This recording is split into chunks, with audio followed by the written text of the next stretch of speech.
The morning sun painted Boston's skyline in shades of gold when humanity's understanding of its place in the universe changed forever. Dr. Olivia Anderson was leading a group of excited middle school students through the Boston Science Center's new quantum physics exhibit when the first tremors shook the building. "Everyone stay calm," she called out, her voice steady despite the growing unease in her chest. The students, ranging from 12 to 13 years old, huddled together as the rumbling intensified. Through the center's massive glass dome, they watched as a massive object pierced through the clouds, its surface resembling polished obsidian with pulsing veins of crimson light. Security Chief Thomas Reeves burst through the emergency doors, his dark skin glistening with sweat. "Dr. Anderson, we need to get these kids to the shelter immediately." His hand rested on his sidearm, a gesture that didn't go unnoticed by the more observant students. The alien vessel, there was no other word for it, descended with unnatural grace, positioning itself directly above the Science Center. The building's emergency systems activated, steel shutters beginning their descent over the glass dome. Before they could close completely, smaller objects detached from the main ship, each about the size of a car. "Move, now!" Reeves shouted, but it was too late. The smaller vessels crashed through the partially closed shutters, sending shards of glass and metal raining down. They unfolded like deadly flowers blooming in spring, revealing creatures that defied human nightmares. Standing nearly 9 feet tall, their bodies seemed to be composed of shifting plates of living metal, with multiple limbs that ended in what could only be described as biological weapons. Dr. Anderson's scientific mind catalogued details even as she pushed her students toward the emergency stairwell. The aliens moved with fluid grace, their bodies emitting a low-frequency hum that made her teeth ache. But it was their eyes, if you could call them that chilled her to the bone, swirling vortexes of purple energy that seemed to hunger for something. The first alien raised its arm, and a beam of energy lanced out, striking one of the display cases. Instead of destroying it, the beam seemed to extract something, information, energy, essence, leaving behind a hollow shell. Thereafter the children's neural patterns, a voice crackled over Reeves's radio. "Similar attacks reported worldwide. They're collecting human consciousness, focusing on developing minds." Reeves didn't hesitate. He drew his weapon and fired, the bullet seeming to pass through the alien's shifting plates without effect. But the sound served its purpose, drawing their attention away from the fleeing students. Dr. Anderson led her group down the emergency stairs, her mind racing. As a quantum physicist, she understood enough about consciousness and energy to grasp the horror of what these creatures were attempting. They weren't here to conquer or destroy, they were harvesting human consciousness, specifically targeting young, developing minds. In the basement shelter, she found Dr. James Harrington, her colleague from the Advanced Physics Division, already setting up equipment. "Olivia, thank God," he said, his hands flying over a makeshift control panel. "The patterns we're seeing, these things are using quantum entanglement to store and transfer consciousness. They're literally stealing our children's minds." Above them, the sounds of combat intensified. The National Guard had arrived, their weapons proving just as ineffective as Reeves's handgun. The aliens' technology operated on principles that seemed to violate the very laws of physics humans understood. But understanding, Dr. Anderson realized, was the key. She turned to Harrington, her eyes bright with sudden insight. "James, if they're using quantum entanglement, they're vulnerable to quantum decoherence. We need to generate a massive quantum interference field." They worked frantically, repurposing the Science Center's experimental quantum computer, as the battle raged above. The aliens were methodically making their way down, level by level, harvesting the consciousness of any young person they encountered, leaving behind empty shells that still breathed but held no spark of awareness.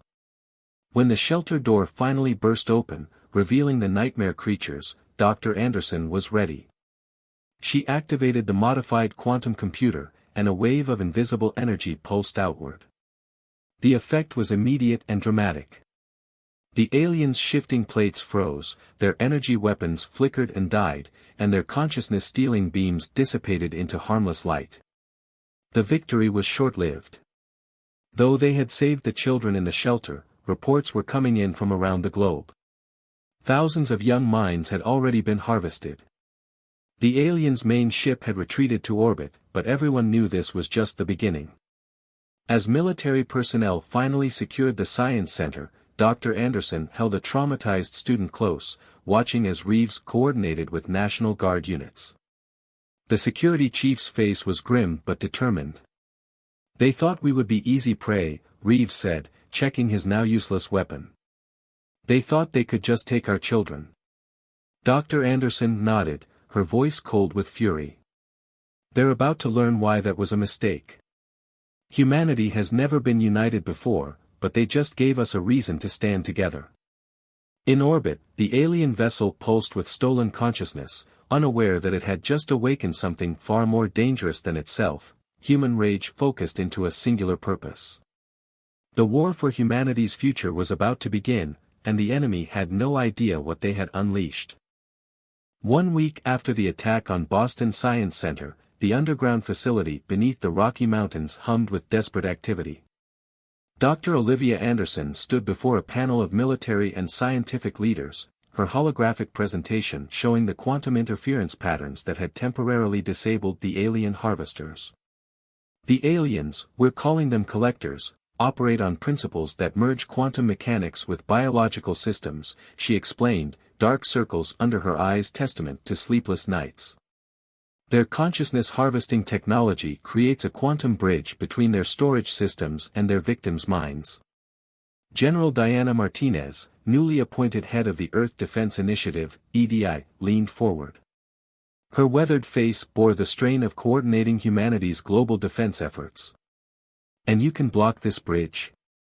"Better," Dr. Anderson replied, gesturing to her colleague. Dr. Harrington stepped forward, holding what looked like a silver circlet. "We've developed a prototype neural shield. It generates a localized quantum interference field that prevents the harvesting beam from establishing a connection." The room erupted in murmurs of hope, but Security Chief Reeves, now serving as EDI's head of field operations, raised a cautionary hand. "How many can we make, and how quickly?" The answer came from an unexpected source. Rajesh Patel, CEO of Global Electronics Corporation, stood up from his seat at the back. "I've already converted all my manufacturing facilities. With the designs Dr. Anderson's team has provided, we can produce 10,000 units per day." "Not fast enough," General Martinez said, pulling up a global map covered in red dots. "We've confirmed collector attacks in over 300 cities. They're targeting schools, playgrounds, anywhere children gather. We've lost nearly 50,000 young minds already." Dr. Anderson's hands clenched at her sides. Each red dot represented children like those she tried to protect in Boston, children whose bodies still lived but whose minds were trapped in alien storage systems. The thought of their consciousness being used as some sort of energy source or computational medium made her physically ill. "We're not just playing defense anymore," Martinez continued. "Dr. Anderson's breakthrough gives us a fighting chance. Operation Guardian begins now." The plan was ambitious but necessary. Every child on Earth would receive a neural shield. Schools would be fortified with quantum interference generators. Military units would be equipped with weapons based on the same technology that had proven effective in Boston. But the collectors weren't waiting. As the meeting concluded, alarms blared throughout the facility. A massive collector vessel had appeared over Delhi, its harvest beams already sweeping through neighborhoods. "Time to field test the prototype," Reeves said, gathering his tactical team. Dr. Anderson insisted on accompanying them. Her expertise would be needed if anything went wrong with the quantum technology. They emerged from a stealth transport into chaos. Delhi's streets were filled with panicked civilians fleeing the alien harvest beams. The collector vessel loomed overhead, its surface writhing with the same shifting plates they'd seen in Boston, but on a massive scale. Reeves's team moved efficiently, distributing neural shields to every child they encountered. Dr. Anderson watched in satisfaction as the harvest beams splashed harmlessly off the protected children, but her joy was short-lived. The collectors were adapting, their beams modulating frequency.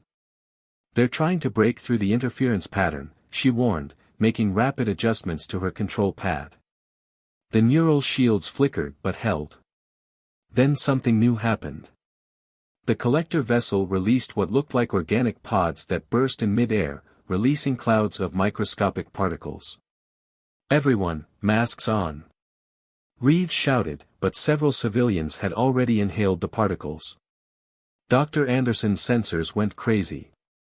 "They're using quantum-entangled nanobots," she realized with horror.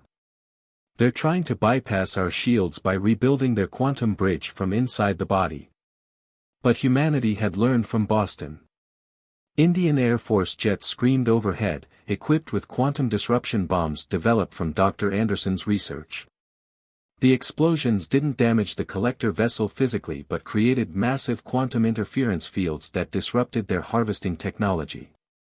The vessel retreated, but not before Dr. Anderson noticed something crucial. As the quantum disruption fields hit, she detected what seemed like echoes, fragments of consciousness trying to escape the alien storage systems. "The children," she breathed. "They're still in there. Still alive, still fighting." Back at the Rocky Mountain facility, this information energized the research teams. If the stolen consciousness could be detected, perhaps it could be retrieved. Dr. Harrington began working on a quantum resonance scanner to locate and identify specific consciousness patterns. General Martinez coordinated with global leaders, establishing a network of quantum interference generators around major population centers. The shields would buy them time, but everyone knew it was just the beginning. "They'll be back," Reeves said, cleaning his quantum pulse rifle. "And they'll have new tricks." Dr. Anderson nodded, already working on improvements to the neural shields. "But so will we. Every attack teaches us more about their technology. Every defense we create brings us closer to getting our children back." In orbit, more collector vessels were arriving, gathering like dark predators preparing for a feast. But Earth was no longer the easy target they'd expected. Humanity had done what it did best: adapt, innovate, and unite against a common threat. Operation Guardian wasn't just about defense, it was humanity's declaration of war. The collectors had awakened a species that refused to be prey, and now they would learn what it meant to face the combined will, intelligence, and determination of 8 billion humans who had finally found a reason to work together. As Dr. Anderson looked at the prototype of a new quantum weapon designed to not just block but reverse the consciousness harvesting process, she allowed herself a grim smile. The real battle was just beginning, and humanity was ready to show these cosmic predators why you should never, ever threaten human children. 3 months after Operation Guardian began, humanity was ready to take the fight to the stars. The massive shipyard hidden beneath the Pacific Ocean held humanity's answer to the collector threat, the EDS Prometheus, Earth's first quantum-powered warship. Dr. Olivia Anderson walked through the vessel's corridors with Dr. Harrington, marveling at how quickly human innovation had progressed when faced with extinction. From theoretical physics to practical application in 3 months, she murmured, running her hand along a wall humming with quantum energy. "Necessity is the mother of invention," Harrington replied, checking readings on his tablet. "And nothing drives necessity like having our children stolen." The ship's bridge was a marvel of human engineering.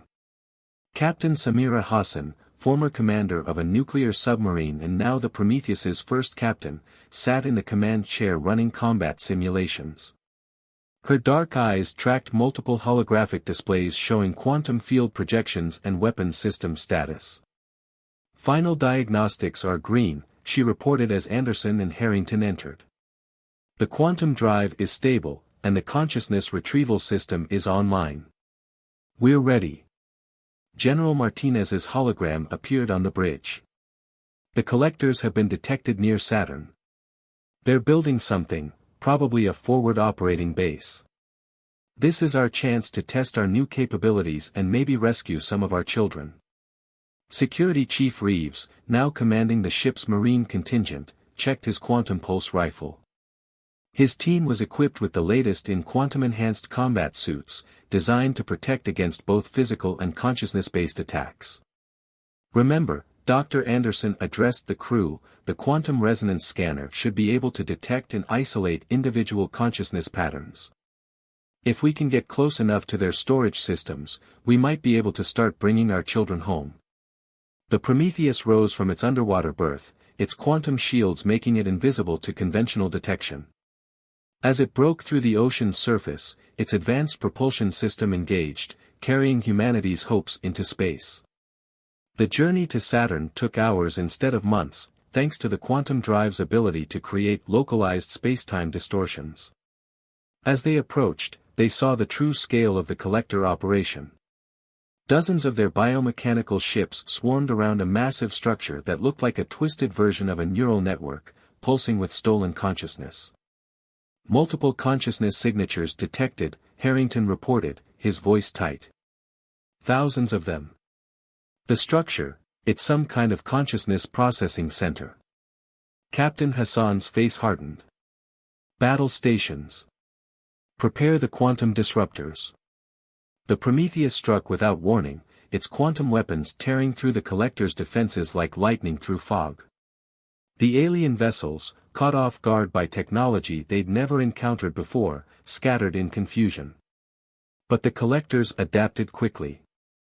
Their ships began emitting new frequencies that partially penetrated the Prometheus's quantum shields. Strange organic missiles sought out the human vessel, attempting to breach its hull with molecular disassemblers. They're learning, Dr. Anderson warned, making rapid adjustments to the shield frequencies. But so are we. She initiated a new program she developed, a quantum virus designed to infect and disrupt the collector's biological technology. The battle raged across Saturn's rings, ice particles reflecting weapon fire like a cosmic light show. Reeves and his Marines repelled boarding attempts by collector shock troops, their quantum-enhanced weapons proving devastatingly effective against the alien harvesters. Then Dr. Anderson saw it, a pattern in the consciousness signatures. The processing center, she called out. It's not just storage. They're using our children's minds as a quantum computational network. That's why they target the young, developing minds are more adaptable to their system. Captain Hassan saw the strategic opportunity immediately. If we can overload their network, we can free the consciousness patterns, Anderson finished. But we'll need a massive surge of quantum energy, more than our weapons can generate. Harrington looked up from his calculations, face pale. We could overload the quantum drive. Channel its energy through the consciousness retrieval system. But it would be a one-way trip, Hassan concluded. The bridge fell silent as the implications sank in. The decision was made for them when more collector ships began arriving through what appeared to be quantum tunnels. They were about to be overwhelmed.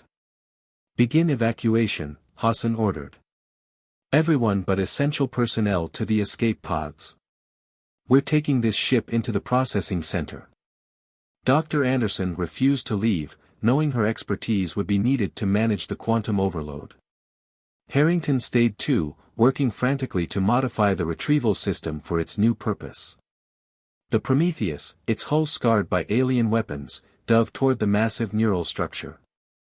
Collector ships gave chase, but the human vessel's remaining weapons kept them at bay just long enough. Quantum drive at critical levels, Harrington reported. Consciousness patterns are destabilizing in the processing center. It's working. The massive structure began to pulse erratically, its biological components writhing as thousands of consciousness patterns fought for freedom. Dr. Anderson's retrieval system worked desperately to catch and store as many as possible. 15 seconds to impact, Hassan announced calmly. Consciousness retrieval at 60% and climbing. It's been an honor. At the last moment, Dr. Anderson saw something remarkable in her quantum scans. The freed consciousness patterns weren't just escaping, they were fighting back, using the collector's own network against them. The children they tried to enslave were turning their prison into a weapon. The Prometheus struck the processing center just as its quantum drive reached critical mass. The resulting explosion created a quantum cascade that rippled through spacetime itself.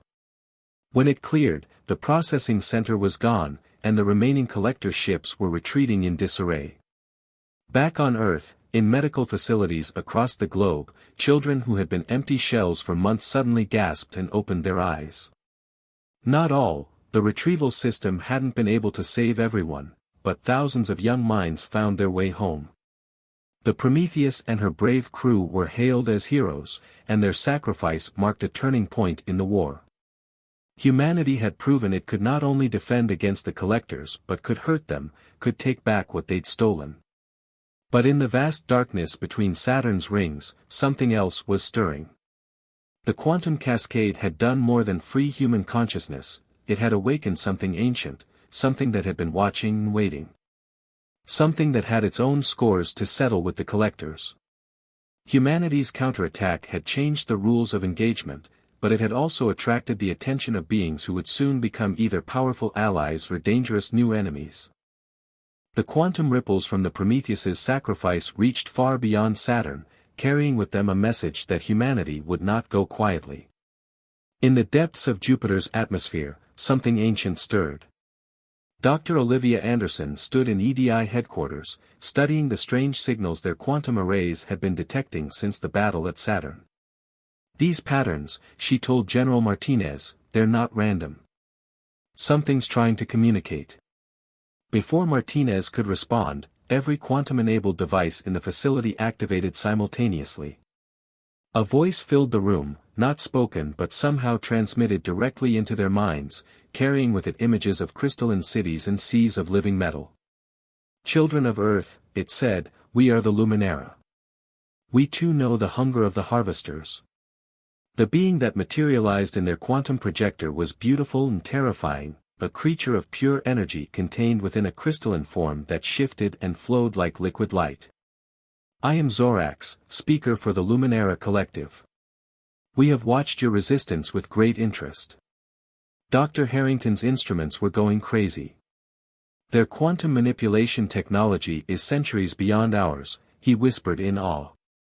Once, Zorax continued, we were like you. We fought the ones you call collectors when they came for our young. But we fought alone, and we lost much before we learned to transcend our physical forms to protect our consciousness.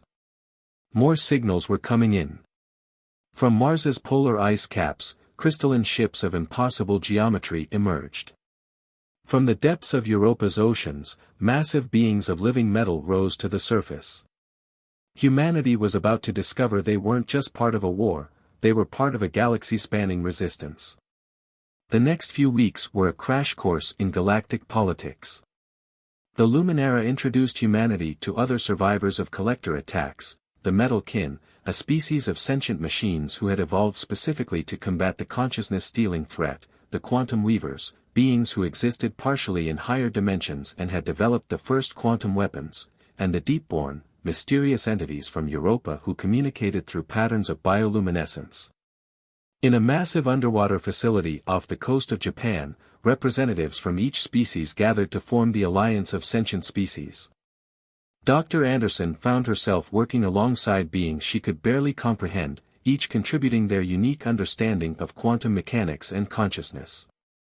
Your quantum cascade weapon, a Metalkin engineer named Circuit Weaver communicated through pulses of electromagnetic energy, it didn't just damage their processing center. It created a rupture in their network. For the first time in millennia, they're vulnerable. The Quantum Weavers, appearing as shifting geometric patterns in the air, shared their knowledge of the collector's true nature. They are parasites of consciousness, they explained in mathematics as much as words. They consume developing minds to fuel their own evolution. Each harvest makes them stronger, more adaptive. But it was the Deepborn who provided the most crucial information. Through complex light patterns translated by their bioluminescent interpreters, they revealed the location of the collector's home system, a place they called the Void of Stolen Dreams. General Martinez, now representing Earth in the Alliance Council, saw the opportunity. "We have the weapons. The Luminera have the quantum manipulation technology. The Metalkin have the ships. The quantum weavers can navigate the higher dimensions. And the Deepborn know where to find them." Dr. Anderson worked with the allied species to develop a new weapon, the Consciousness Liberation Matrix. It combined Earth's quantum cascade technology with Luminera energy manipulation, Metalkin precision engineering, quantum weaver dimensional physics, and Deepborn biopatterning. "The Matrix won't just free the stolen consciousness," she explained to the Alliance Council. "It will permanently sever the Collector's ability to harvest minds. We can end this, not just for humanity, but for all species."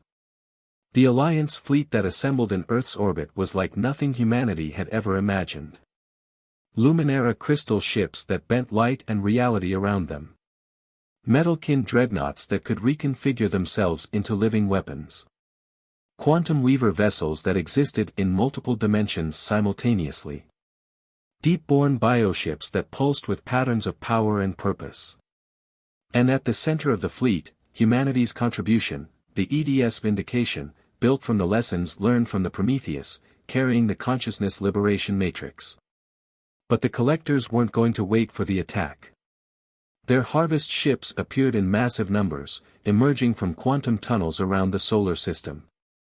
This time, though, they faced not just humanity but the combined might of their former victims. The Battle of Sol, as it would become known, was fought across multiple dimensions and throughout the solar system. Luminera energy beams crossed paths with quantum torpedoes. Metalkin ships transformed into massive cannons, while quantum weaver vessels phased in and out of reality to strike from impossible angles. The Deepborn's bioships released clouds of bioluminescent particles that disrupted the Collector's neural networks. Dr. Anderson, aboard the Vindication with Dr. Harrington, watched as the Alliance's superior technology and coordination began to turn the tide. But victory came at a cost. A Luminera crystal ship sacrificed itself to close a quantum tunnel. A Metalkin dreadnought was torn apart protecting Earth's quantum defense grid. Quantum weaver vessels disappeared into higher dimensions, taking Collector ships with them in suicide attacks. "They're not just fighting for us," Harrington realized. "They're fighting for revenge, for their own lost children." The Collectors, faced with technology they couldn't adapt to and species they couldn't harvest, began to retreat. But the Alliance fleet followed, pursuing them through the quantum tunnels they used to escape. The real battle was about to begin, not just for Earth's children, but for every young mind the Collectors had ever stolen. As the Vindication prepared to jump through the quantum tunnel that would lead them to the void of stolen dreams, Dr. Anderson looked at the Allied ships surrounding them. Humanity had found not just allies but kindred spirits, species who understood the fierce drive to protect their young, the rage at having them stolen, and the determination to see justice done. The final battle was approaching, and with it, the chance to end the Collector's reign of terror forever. The galaxy was about to learn what happened and its victims united, when the hunted became hunters, and when the children of multiple species cried out for justice. The void of stolen dreams lived up to its name. The Alliance fleet emerged from quantum tunnels into a region of space where reality itself seemed wounded. Massive structures of twisted biomechanical matter floated in the void, each pulsing with the energy of countless stolen minds.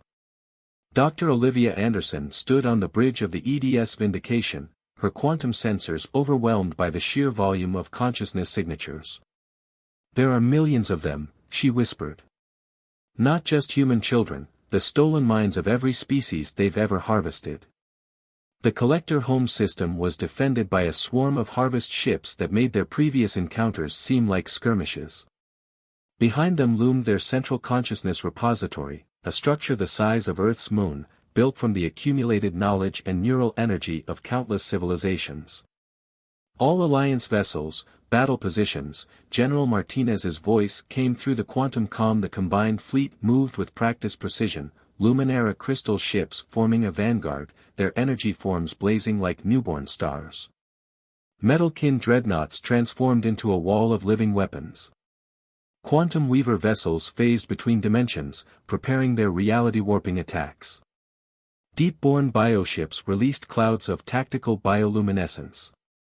The Collectors struck first, launching a psychic assault that would have overwhelmed any single species. But the Alliance was prepared. Luminara quantum shields merged with human interference technology, Metalkin processing systems, and deep-borne biopatterns to create a defense the Collectors couldn't adapt to. They're not just fighting together, Dr. Harrington realized as he watched the battle unfold. They're combining their technologies in ways the Collectors never imagined possible. The space around them erupted into chaos. Collector harvest beams met Luminara energy streams, creating quantum disruptions that the Metalkin ships immediately exploited. Quantum Weaver vessels appeared from impossible angles, their dimensional attacks tearing holes in the Collector's defensive lines. Deep-borne bioships released synchronized light patterns that turned the Collector's own neural networks against them. But the enemy was far from defeated.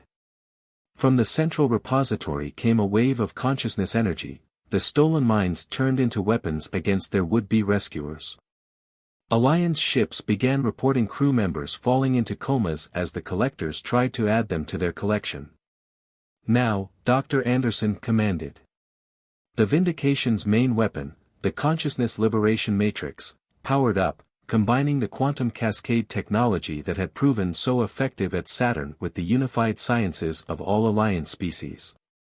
The Matrix fired, its beam striking the central repository. For a moment, nothing seemed to happen. Then the impossible occurred. The stolen minds, held captive for so long, began to awaken. Not as weapons, but as themselves. Through the quantum sensors, Dr. Anderson watched in awe as consciousness patterns began to rebel. Human children, their minds enhanced by years in the quantum network, joined with young Luminara energy forms. Metalkin prototypes merged with Quantum Weaver thought patterns. Deep-born juvenile forms added their bioluminescent consciousness to the uprising. The Collector repository, designed to contain and control harvested minds, found itself under attack from within. The stolen consciousness of countless species, connected through the very network meant to imprison them, turned their combined understanding against their captors. "They're breaking free," Harrington shouted as consciousness signatures began returning to their original patterns. Across the Alliance fleet, comatose children started waking up. In hospitals on Earth and a dozen other worlds, empty shells that had waited for years began to show signs of life. The Collectors, facing destruction from both outside and inside their systems, launched their final weapon, a quantum singularity designed to collapse the entire region of space, taking both the Alliance fleet and their own civilization with it. But they hadn't counted on the combined will of their former victims. The awakened consciousness network, guided by the Liberation Matrix, turned the singularity back on itself. Reality twisted, folded, and reformed. When the quantum distortions cleared, the Collector repository was gone. In its place was something new, a quantum consciousness network, freely shared among the Alliance species, built from the willing contributions of all minds, young and old alike. The remaining Collector ships, cut off from their consciousness storage systems and facing the combined might of the Alliance, were given a choice: surrender for rehabilitation or face extinction. Most chose surrender, their neural patterns to be reformatted and repurposed for peaceful use. The victory celebration spanned multiple worlds and species. On Earth, in the Rocky Mountain facility where it had all begun, Dr. Anderson watched as children reunited with their families. Not all had survived the long imprisonment, but those who had returned came back changed, connected to something larger than themselves, carrying knowledge and understanding that would help guide humanity into a new era. General Martinez, addressing the Alliance Council, spoke for all species: "Today marks not just the end of the Collector threat, but the beginning of something new. We came together to save our children. We stay together to build a future worthy of their potential." The Alliance established the Consciousness Protection Protocol, ensuring that no species would ever again face the horror of mind theft alone. The liberated repository became the nexus of shared dreams, a place where the young of all species could safely explore and learn from each other. Dr. Anderson, standing with her colleagues both human and alien, watched as the first group of children entered the nexus for training. Among them were former captives whose experiences in the collector network had given them unique insights into consciousness and reality. "They thought they could use our children as batteries," she said to Zorax, the Luminara speaker who had first contacted Earth. "Instead, they gave them the power to reshape the future." The quantum sensors that had once detected enemy harvest ships now monitored a growing network of consciousness sharing and protection. The weapons developed to fight the collectors were repurposed for exploration and defense. And in the depths of space, the combined fleet of the Alliance patrolled the stars, ensuring that no species would ever again threaten the children of any world. The war was over, but its legacy lived on in the connections forged between species, in the technologies developed through cooperation, and in the determination that the next generation, all generations, of all species, would grow up in a galaxy where their minds were their own, free to dream, learn, and evolve together.